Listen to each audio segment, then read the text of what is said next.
Come and repair this nail with me.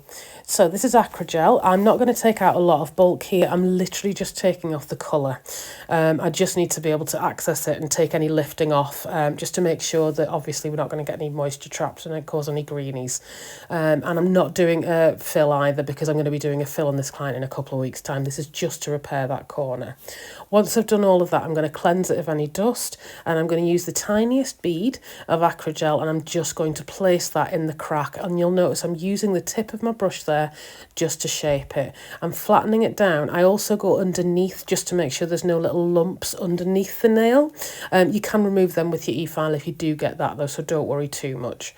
Once you've done that, you're going to give it a full cure, and then you're going to cleanse it, and then you're going to shape it again. If you are enjoying this, please do make sure you drop us a like and a follow, because we're dropping new content all the time. Then I like to give that another shape. I did actually go around the rest of the nails and give them a shape, and I popped a little top coat on because she is due back in for a fill, but it's going to be a couple of weeks. So I thought just so they look nice and fresh compared to the new one. So then I go with my base coat, my 2 colour coats, and I'll cure them obviously as I'm going, and a top coat. And again, as I said before, I do top coat all of the nails when I do a repair.